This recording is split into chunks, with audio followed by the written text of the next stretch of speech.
Wonderful. All right. It's a new year and we have a new theme. Oneness. A day at a time. Oneness. A day at a time. And our theme for the month of January is one step at a time to heaven. One step at a time to heaven.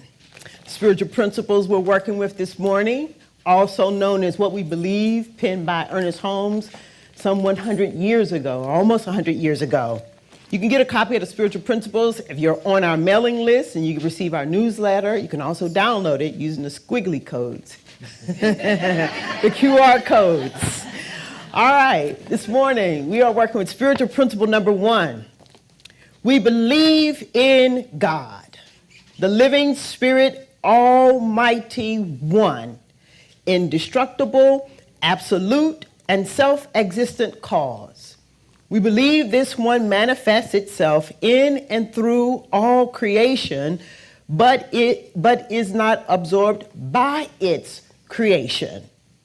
We believe that the manifest universe is the body of God. It is the logical and necessary outcome of the infinite self-knowingness of God. Spiritual principle number 2, we believe in the individualization of the Spirit in us, and that all people are individualizations of the one Spirit. Spiritual principle number 10, we believe in the eternal goodness, the eternal loving kindness, and the eternal givingness of life to all.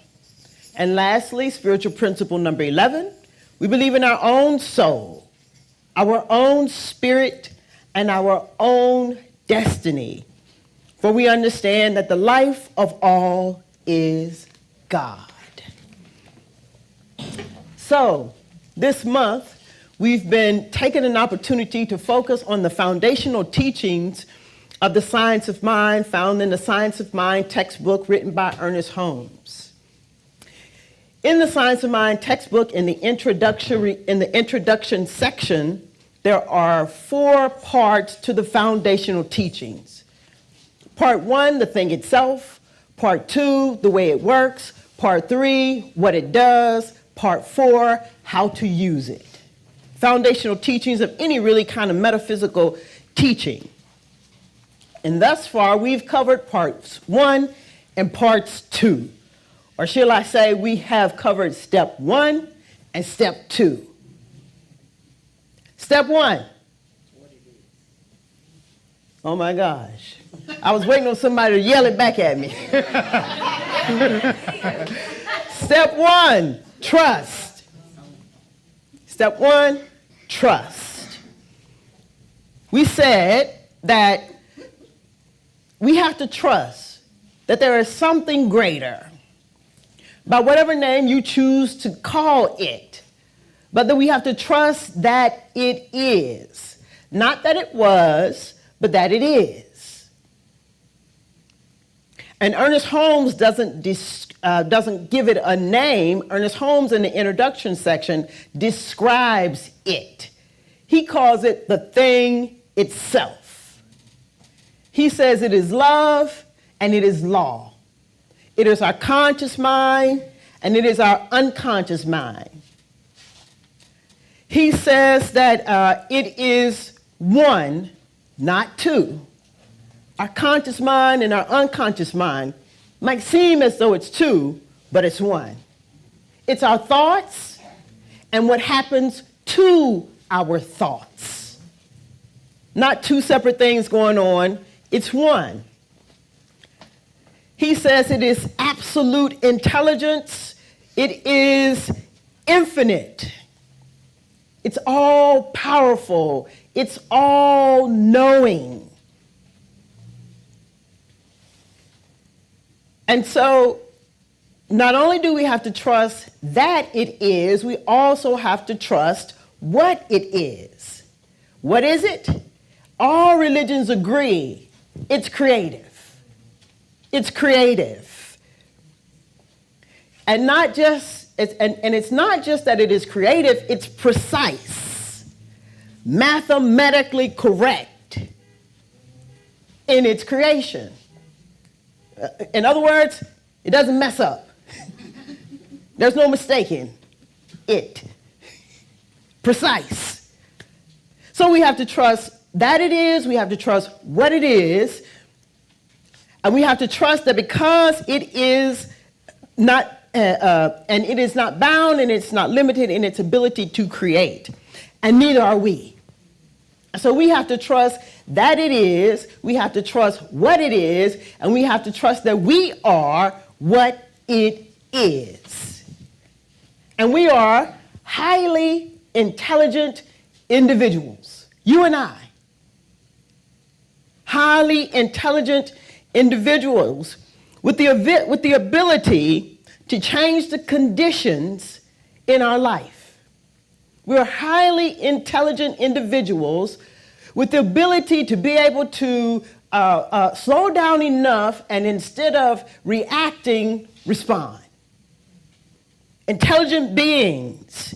We are intelligent beings and have that within us, the ability to slow down enough that we start to become less disturbed by what happens out there and get more focused on what's happening in here. We are highly intelligent beings. Even if we've never been kind and considerate and compassionate and gracious with ourselves, we have the ability to stop beating up on ourselves, to be kind and to be gentle, as the reading suggested. There is no good and evil, there's only good. So, if it's not limited in its ability to create, we're not limited in our ability to create. We're not limited by our past experiences. We're not limited by what happened, just a minute ago. We're not limited by our futuristic thinking. We're not limited. It's that and something greater. We're not limited. We can always think a greater thought than our current conditions, is what the reading is suggesting. Step 2, believe. You got trust and you've got to believe. Or we can say, step 2, we've got to get clear about what we believe. Each of us, we've got to be very, very clear about what we believe. Why? We know why, because it is done unto you as you believe. So, what we believe then is the sum total of our thoughts. It's all of our thinking and all of our feeling. A belief consists of what you think and what you feel. What you feel and what you think. Remember, it's one, not two. It's one, not two. So it's like this. There's what you say you believe, and then there's what you think and what you feel. And oftentimes what you say you believe does not line up with what you think and what you feel. Right? Okay.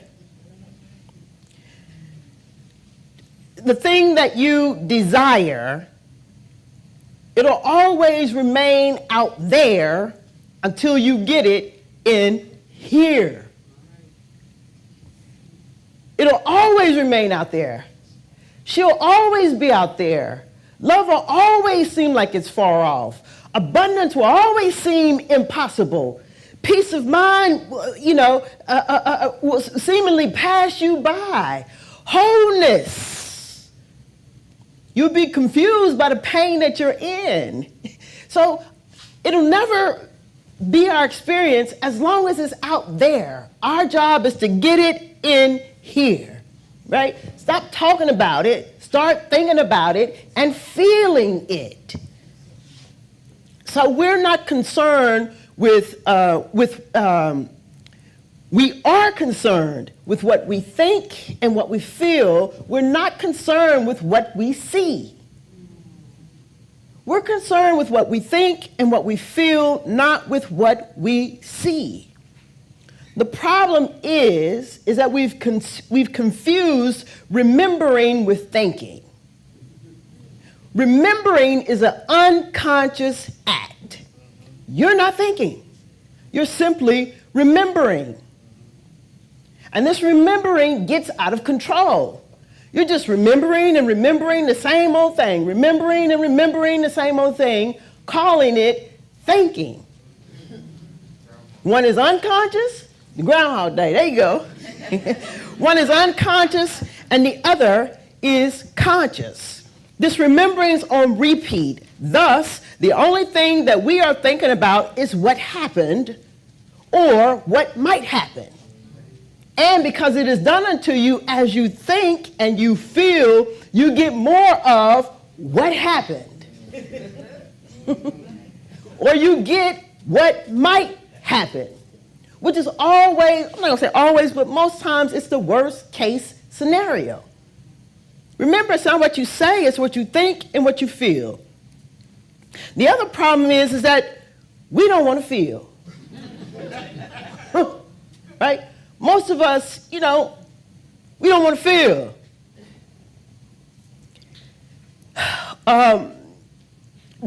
Mostly because when you do feel something, there's something you're going to have to do. Something you're going to have to do. And it's that something that you're going to have to do that stops us from feeling. Right? I've had people say, right, we be talking and it's going, it's good, and we feeling, we laughing, blah, blah, blah, blah, blah. And we start talking about, no, I don't want to talk about that, right? I don't want to talk about that. In essence, what the person is saying is, I don't want to feel that. I don't want to feel that. Here's the thing. You think that you're going to have to do something. It's not that you're going to have to do something, you're going to have to create something. You're going to have to create something. Why? Because we are creators. Remember? It is creative. And if it's creative, we're creative. It's not that you're going to have to do something, but you are going to have to create something. And in order to create something, you've got to receive something. And what is that something? A new idea. Step 3. Receive. You've got to trust, you've got to believe, and you've got to receive. You should tell your neighbor, you got to trust, you got to believe, and you got to receive. Tell another person, you got to trust, you got to believe, and you got to receive. And take note right here. I did not say that you will receive. I didn't say that. I said you got to trust, you got to believe, and you got to receive. So, the thing itself, the way it works, what it does, it gives. It gives. It gives, we take. It imparts, we receive. It tells, we understand. What does it do? It gives. And what do we have to do? Receive. It gives, it imparts, it tells. We take, we receive, and we understand. The thing itself, what it does, it gives. In the Science of Mind textbook, on page 40 and 41, part 3 of the introduction section, Ernest Holmes says, a unity must be established and a conscious connection must be made before we can derive the benefits which the greater mind is willing to reveal or impart to us. The Spirit can give us only what we can take. It imparts of itself only as we partake of its nature. It can tell us only what we can understand. The infinite knowingness becomes our wisdom only in such a degree as we embody its intelligence. Ernest Holmes, in the textbook, he says, we draw from this infinite universe, or he says, what we draw from this infinite universe, we must draw through the channels of our own mind, right? In other words, you can't get it from me, and I can't get it from you, and a husband can't get it from his wife, and the wife can't get it from her husband. What you draw from it, you'll have to draw from it through the channels of your own mind. What does it give? The only thing it has to give: ideas. Itself. The only thing that it gives is ideas. The only thing that it gives are ideas. The only thing that it imparts, idea. The only thing there is for us to come to understand is an idea. Not our old idea about love, but a new idea about love. That's all it gives, is ideas. Ideas, ideas, ideas, ideas. In the book written by Howard Thurman, Deep is the Hunger. If you don't know who Howard Thurman is, Howard Thurman was the mentor of Dr. Martin Luther King. He was Dr. Martin Luther King's pastor, his main man, Morehouse man. Here's what Dr. Howard Thurman says about ideas. He says, an idea is one phrase that is selected. It is complete in itself and embodied in a simple sentence or a paragraph. He says, all other ideas are rigidly excluded, and the mind is made to attend to it, the idea. He says the idea may set up a, quote, chain reaction, which opens up a whole vista of thought or enlightenment. Once the idea is held at the dead center in the mind, one must probe for its meaning. And once the meaning is clear, then one must proceed with a series of interpretive applications to one's own life situation and to one's own world. He says, what you may find, though, is that it's difficult to accept the idea. That some part of you wants to reject the idea. That's what makes it so difficult. He says, in acceptance of the idea, it may lead to a recognition of our limitations and our stubbornness.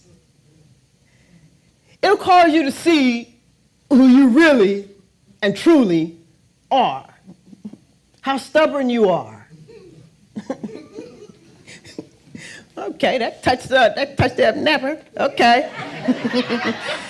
It is often possible that such considerations reveal the need for a deeper commitment.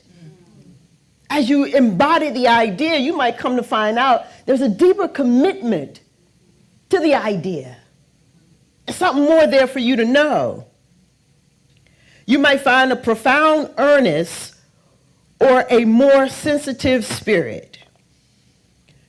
The search for personal power in this sense will eventually bring one face to face with him who is recognized as the source of all. Eventually, this idea that we embody and we embrace, that we think about and feel and think, eventually it'll lead you back home.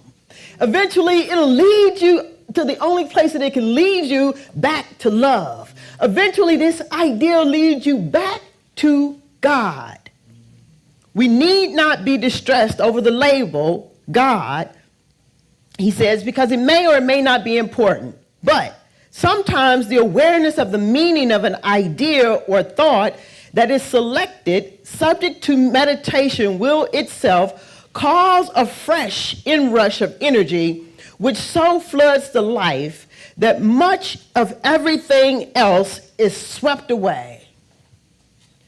This is important to know because he says this new idea, it has the power to refresh us and to renew us. It has the power to refresh and renew. It has the power to refresh us and renew us. And sometimes we need to be refreshed because we've forgotten. Sometimes what has happened is so painful, you need to be renewed. You need to remember who and what you really and truly are. You need to remember that it is and what it is, and that you are what it is. You got to receive this idea, and there is power in this idea. This is a principle. And Ernest Holmes says that, listen, about this principle, don't be putting anything into the principle. The principle is already perfect. And don't try to get anything out of it that's not there. In other words, you can't manage it and you can't manipulate the principle. It's foolproof. And I like to say it's foolproof. You can't manipulate it. Don't put anything in there that's not in there already. But this idea of us taking its ideas and receiving its ideas and coming to understand something more about these high and holy ideas, if we are not reading anything into it and taking something out of it, it feels like meditation. It feels like an opportunity to get still and to get quiet. Listen, if it's telling, it's imparting, right? It's giving, it's imparting, it's telling. There's something it wants us to know. There's something more for you to know. Always something more for us to know. It tells. It gives. It imparts. There's something more to know. Don't read anything else into it except it for what it is. There's something that we need to know. So that means we're going to have to let go of the ideas that we cling to. No new idea can get in if you're clinging to your old idea. No new idea can get in. And we have to become very familiar with the feelings that's controlling us, right? Because what's happened in most cases is our feelings are controlling us, not our thinking. Your feelings is leading the way, not your thinking. If the scientist, Dr. Joe Dispenza, was here, he would say, we've been hijacked by our feelings. So we can't create. We're busy feeling. And we're feeling the wrong thing. We are holding on to our feelings from the past. We're holding on to our feelings from the past. Our feelings, right? I feel mad. I feel angry. I feel sad. Our feelings, the greatest feeling, I feel alone.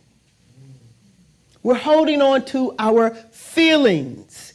And so our old feelings. But here's the thing, it's just a feeling. Tell your neighbor, it's just a feeling. It's just a feeling. It's just a feeling. And don't justify your feelings. It's just a feeling. It's just a feeling. And just like we can think a new thought, we can feel a new feeling. We can feel a new feeling. So how do we receive these ideas? We start to think about these ideas. How do we receive these ideas? We start to feel these ideas. And feeling the idea trumps thinking about the idea. You got to feel it. You cannot just think about it. Real quick, a reading from Becoming Supernatural, Joe Dispenza, where he talks about heart coherence. Joe Dispenza is a scientist. He got facts, as the kids would say. Evidence from a scientific view, lining our feelings up with our thinking, lining our heart up with our mind. And in his book, on page 171, he says, because change can only happen when thoughts are in alignment with the emotional state of the body, that's what you feel, he says, people can think positively all they want, but without a corresponding feeling or emotion equal to that thought, the message cannot be felt or understood throughout the rest of the body. So, you can repeat the affirmation, I am fearless, until you are blue in the face.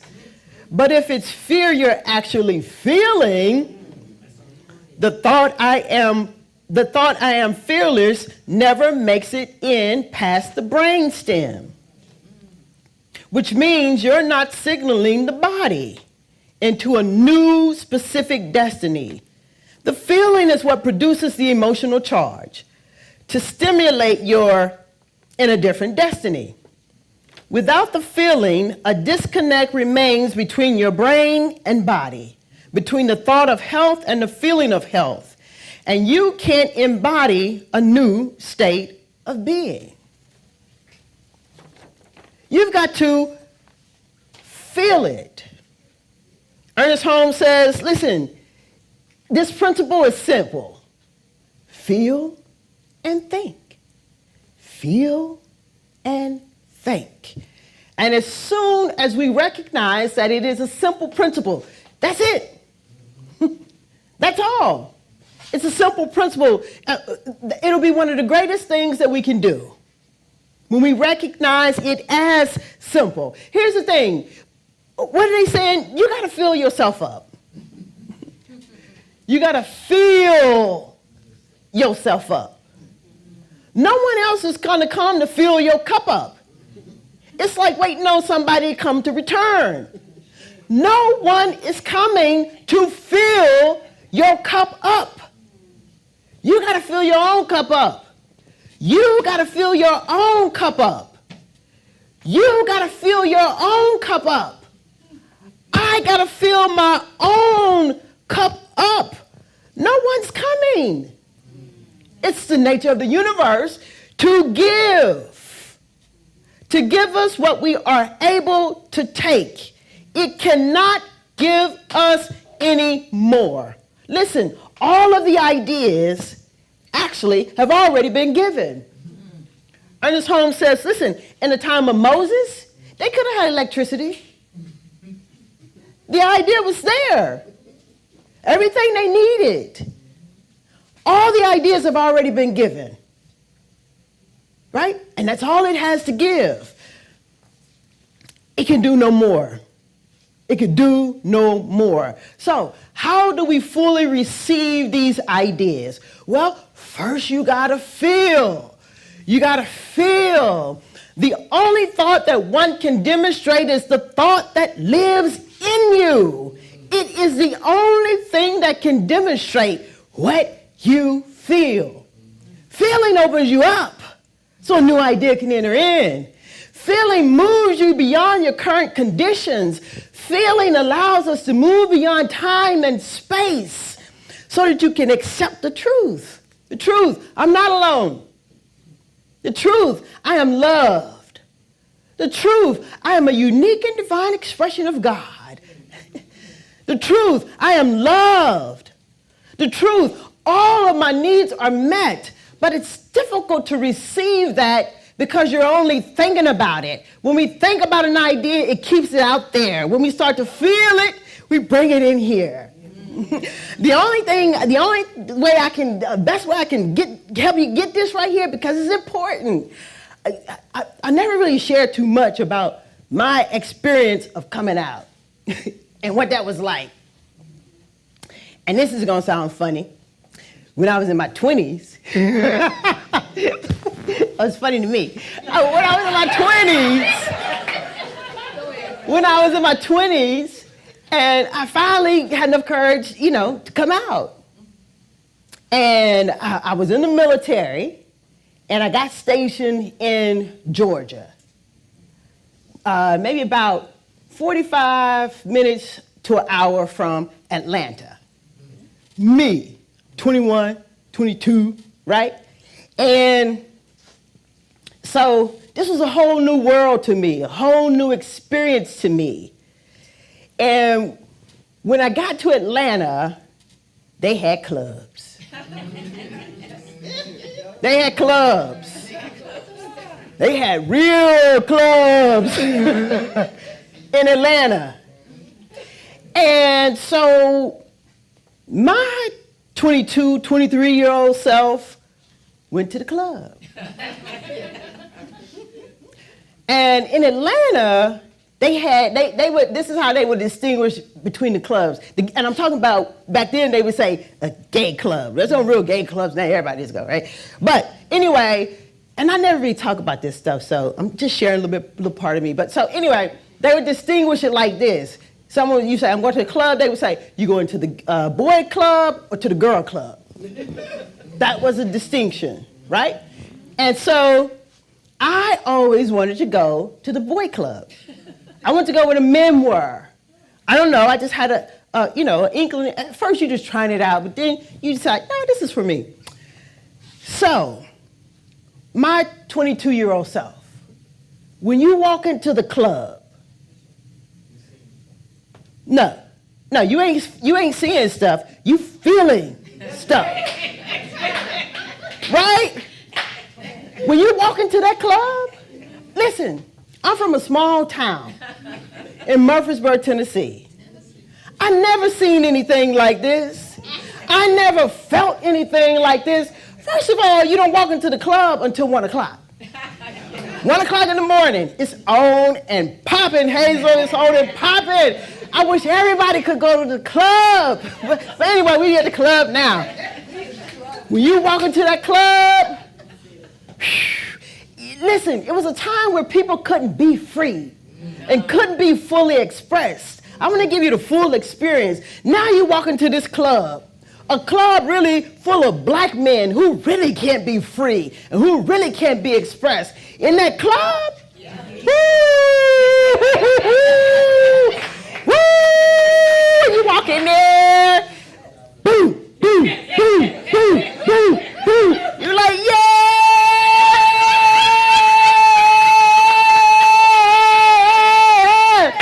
And that music is going.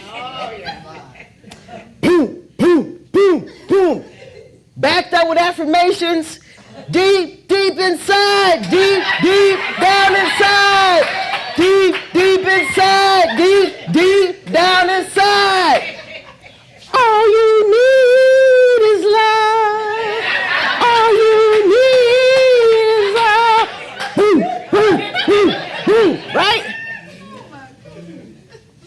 You gotta feel it. When you feel it, you open up to it. It can enter in. It can enter in. You can receive it. You can receive it. That's the level. That's the level. That's the level of feeling. Doom, doom. Beyond time, beyond space. It's in. It's in. I got it. I can see now. There's something more to love. I got it.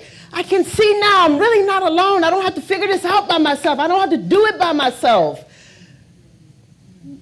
It's that level. It's that level. You want to know why your prayers haven't been answered? You haven't felt it. You haven't felt it. You haven't given you haven't opened up to feel it. Right? We just be like, no.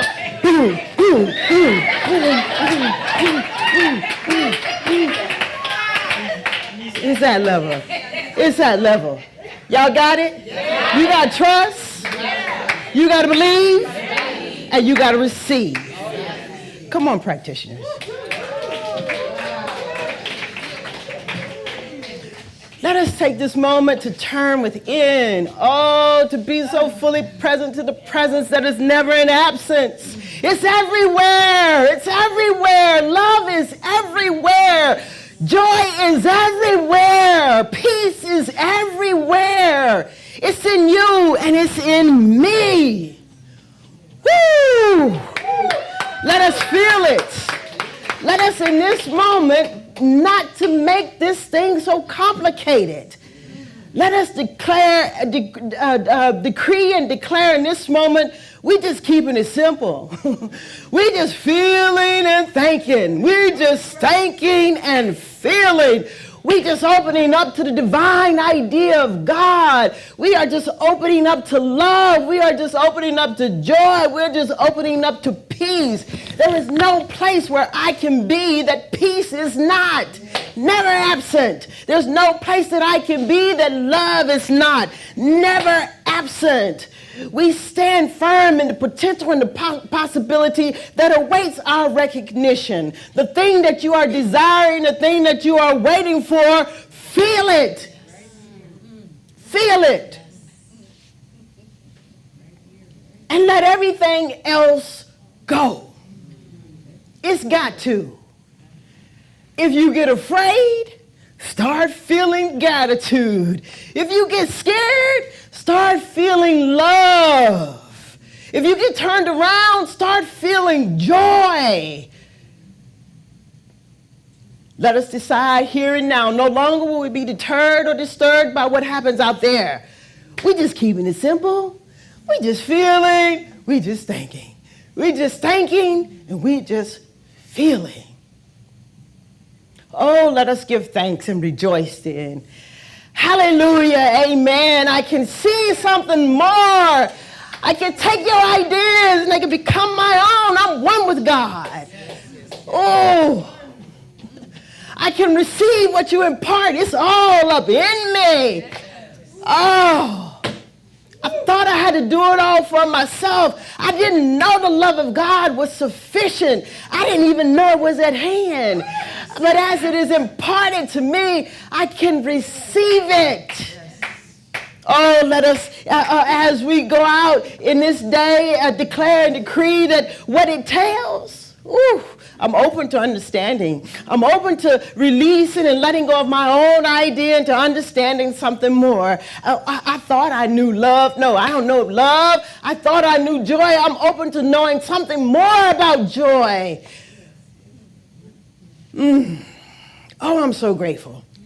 So grateful to know this is the potential, the possibility. I'm so grateful to know that it's simple. I'm so grateful to know that I'm open and available to the infinite ideas.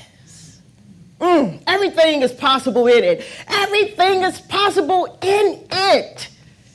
All things. All things. All things. And I'm grateful. Let us be moved into gathering and taking all of this in. The songs, the words, the music, the love, the eye contact, the honoring of that which is within each of us. Calling it good. As we take it in, we just simply release and let go. Let it go. We let go. We let our word go. We know it is a divine idea in the mind of God and cannot return unto us void. It is done. We accept it. We claim it to be so. And we all come together in agreement simply by saying, and so it is. As we journey on throughout our week, let us remember what it does. It gives, we take. It imparts, we receive. It tells, we understand. Fill yourself up and feel something. And so it is. And so it is.